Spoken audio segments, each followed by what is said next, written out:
C'était le 7 octobre, l'attaque terroriste du Hamas en Israël, des morts, l'horreur, et on est depuis inondé d'images sur les réseaux sociaux.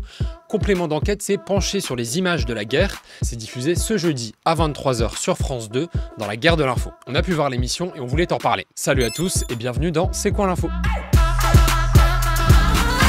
C'était le 7 octobre, le matin de l'attaque, le Hamas commence à publier sur son feed Telegram des photos et vidéos. Tout ça a été filmé par les terroristes du Hamas eux-mêmes. 90 photos et vidéos, 27 millions de vues en tout sur Telegram.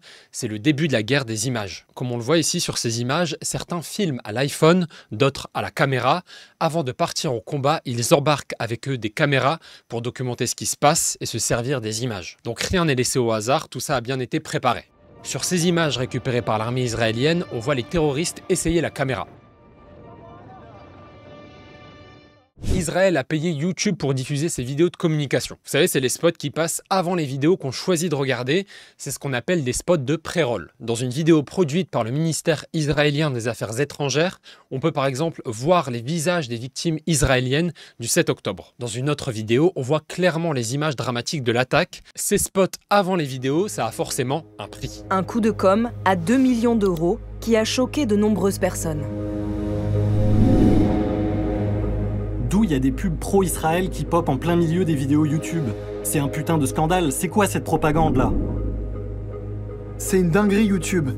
Tu peux pas regarder une vidéo sans les pubs de propagande d'Israël.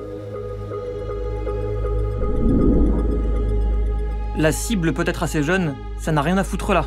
Ces pubs, on peut tous tomber dessus, mais voici les chaînes YouTube qui ont le plus eu ces pubs avant leurs vidéos. Wouwou.fr, une chaîne de divertissement pour enfants, mais aussi Arabian Fairy Tales, une chaîne de comptines pour enfants en langue arabe. Pour le ministère des Affaires étrangères israélien, c'est une erreur. Des erreurs ont été commises et nous faisons en sorte qu'elles ne le soient plus. La France, c'est l'un des pays visés par cette communication d'Israël, et le conflit est un sujet très sensible pour beaucoup de gens ici en France. Du coup, la question c'est: pourquoi autant de pubs ciblées sur le territoire français? Quand l'équipe de complément d'enquête pose la question au directeur adjoint du ministère des Affaires étrangères israélien, il répond ça. Mais la France, évidemment que c'est un pays très important.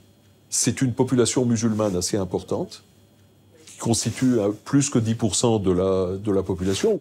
Et c'est pour ça que la communication est encore plus importante, parce qu'il faut aussi atteindre des gens dont l'état d'esprit n'est pas nécessairement pro-israélien.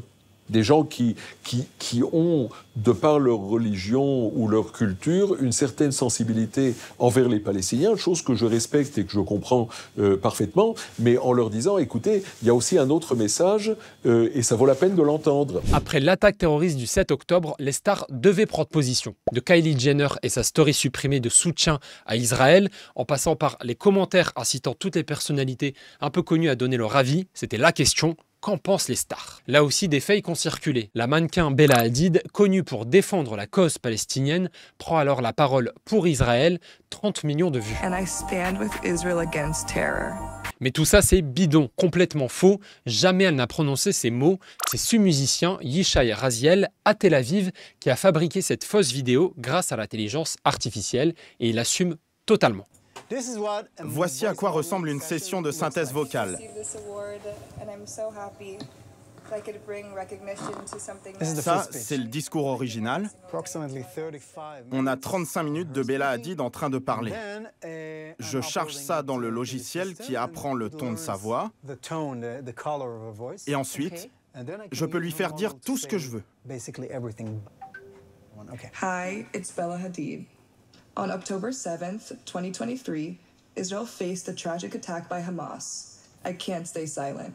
Mais Yishai Raziel en a produit d'autres, avec Rania de Jordanie ou Angelina Jolie, des personnalités qu'on connaît tous pour leur soutien à la Palestine, des fakes donc, tout en utilisant les images et les voix de ces stars. Complément d'enquête, la guerre de l'info sur Israël-Hamas, c'est ce jeudi à 23 h sur France 2. C'est une enquête de Rola Tarsissi, Zoé de Bussière et Valentine Vatrin.